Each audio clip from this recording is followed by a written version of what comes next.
संसार में गुरु की ज़रूरत क्यों है। ये जो विश्व है ये कितना अशांत तुम देखते हो, लेकिन अगर इस विश्व में शांति स्थापित कभी होगी तो गुरु के द्वारा, गुरु से जुड़े लोगों के द्वारा ही वो शांति आ सकती है। विश्व शांति के लिए हर कोई कहता है, हर राजनेता कहता है कि विश्व शांति के लिए कार्य कर रहे हैं। शांति के नाम पर कितने युद्ध हुए हैं इसका कोई ठिकाना नहीं है। लोग बातें शांति की करते हैं लेकिन काम वही करते हैं जिससे अशांति फैले, उत्तेजना फैले, दुख फैले। इसलिए सबसे बड़ी बात मैं तुमसे कहना चाहूँगा कि गुरु की भूमिका, गुरु की भूमिका विश्व शांति स्थापित करने में है। कैसे गुरु की भूमिका है? दो प्रकार के लोग अशांति पैदा करते हैं, दो प्रकार के लोग उत्तेजना पैदा करते हैं, हिंसा पैदा करते हैं, युद्ध पैदा करते हैं।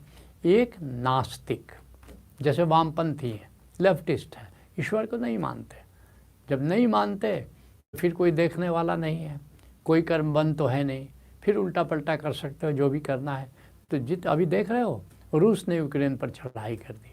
वामपंथी देश है, परमात्मा पर कोई यकीन नहीं है, परमात्मा पर भरोसा नहीं है, बस दूसरे की ज़मीन हड़पना है, दूसरे को सताना है और उसमें बड़ा रस लेते हैं लोग।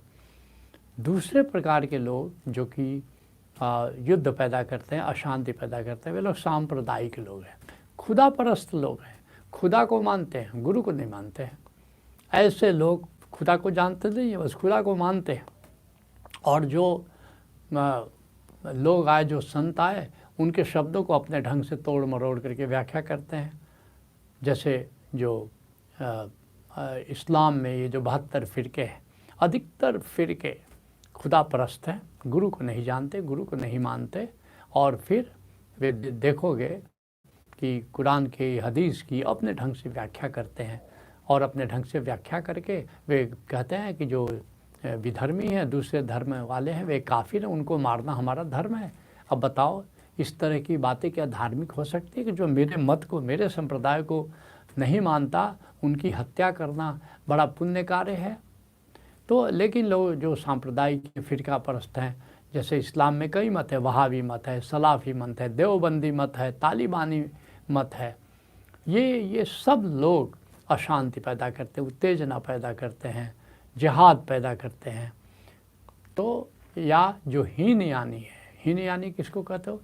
कोई गुरु हुआ तो गुरु की एक परंपरा चलती है जिसमें सदगुरु आते हैं, लेकिन हीनयानी जब गौतम बुद्ध विदा हुए तो उनका जो मत था, जो भी था, वो दो भागों में बट गया। एक तो महायानी जो गुरु परंपरा को मानते थे कि अगर हमको अध्यात्म को चलाना है तो एक जीवित सदगुरु की परंपरा होनी चाहिए। और दूसरे हुए हीनयानी, क्या बुद्ध अंतिम गुरु हो गए, जैसे मुसलमान भाई कहते हैं मोहम्मद अंतिम पैगंबर हो गए, तो अब बाकी अब हीनयानी हो गए, अब किसी गुरु की ज़रूरत नहीं है। तो हीनयानी ने माना कि अब किसी बुद्ध की ज़रूरत नहीं है। तो फिर क्या होगा कि अब शास्त्र उनका गुरु हो जाता है और शास्त्र के आधार पर मनमानी व्याख्या चलने लगती है। और वो जो मनमानी व्याख्या है, जो ये हीनयानी लोग हैं या इस तरह के फ़िरका परस्त जो लोग हैं, वे अशांति और उत्तेजना पैदा करते हैं।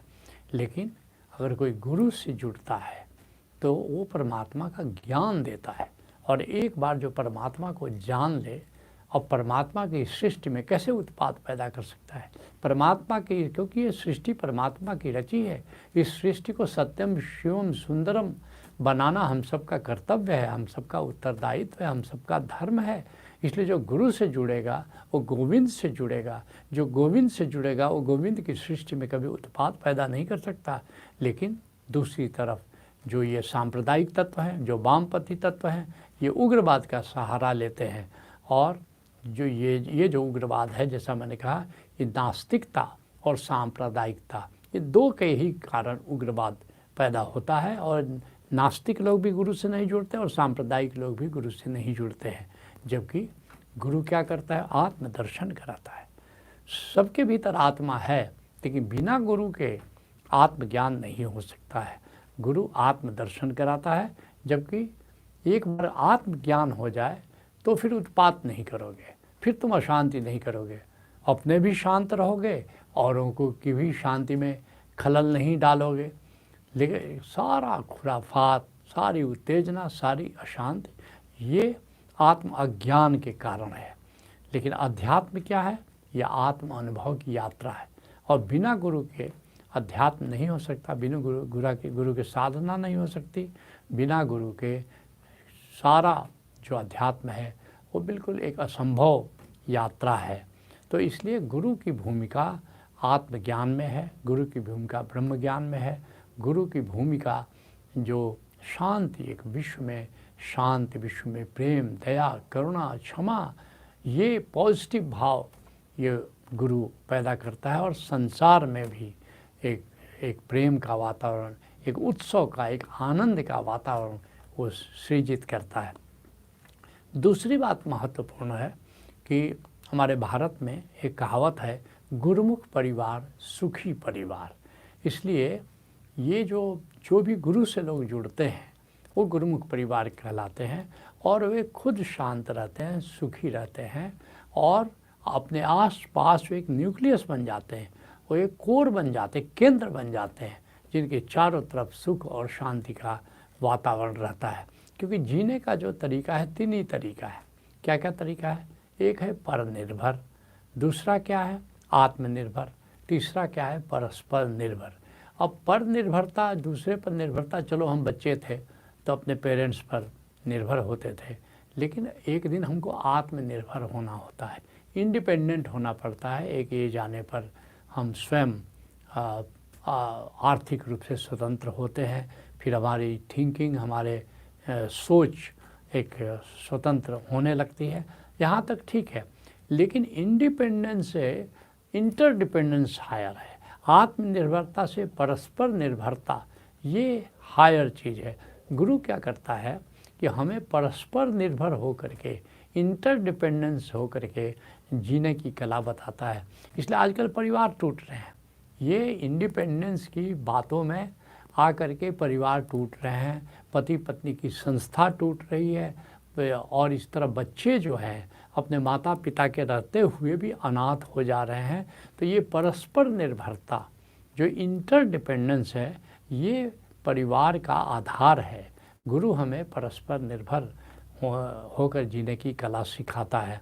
तो इसलिए आजकल जो चूँकि आत्मनिर्भरता बड़े रूप में उभर करके आ रही है, तब से परिवार में रहना एक बड़ी चुनौती हो गई है। आजकल की पीढ़ी में देखोगे तो अक्सर साल 2 साल 3 साल होते होते झगड़ा शुरू हो जाता है, कलह शुरू हो जाता है, बात तलाक तक पहुंच जाती है। गुरु की भूमिका परिवार में एक मार्गदर्शक की होती है। जब भी कोई परिवार में कोई अशांति आती है, कोई कष्ट आता है, कोई दुख होता है, लोग गुरु से जाकर के पूछते हैं हम क्या करें, और गुरु जो कहता है उस मार्ग पर लोग चल करके एक शांति उनके जीवन में आती है।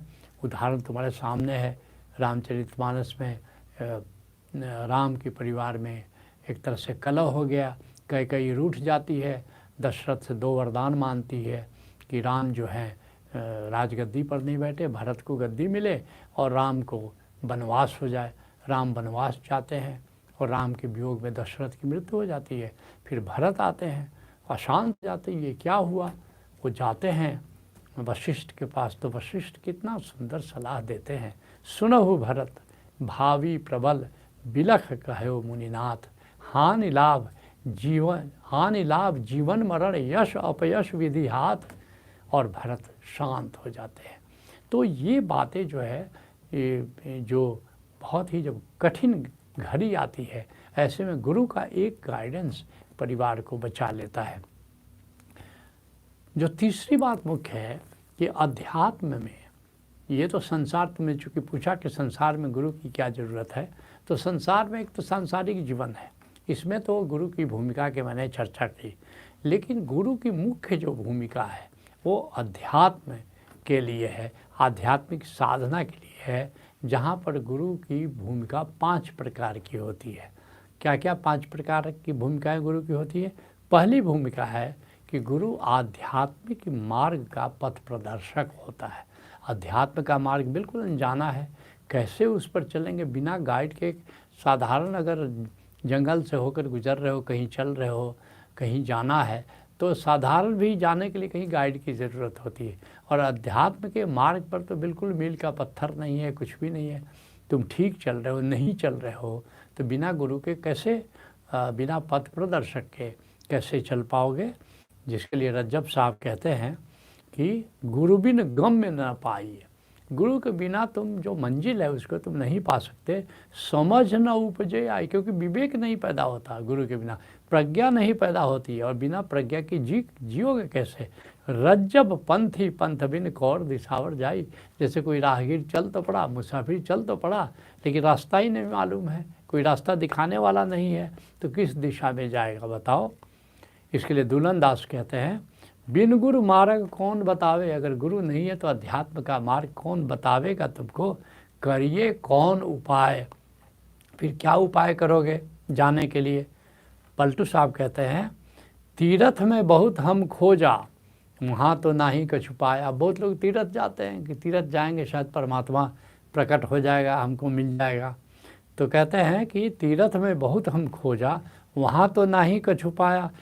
परे जब संत के द्वारे, संत ने आप सब कीना।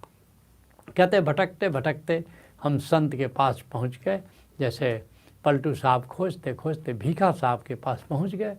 नहीं तो कहाँ तीरथ तीरथ जा रहे थे, बनारस जा रहे थे, पूरी जा रहे थे, कहाँ जा रहे थे, सब जगह हो आए, कहीं कुछ नहीं मिला।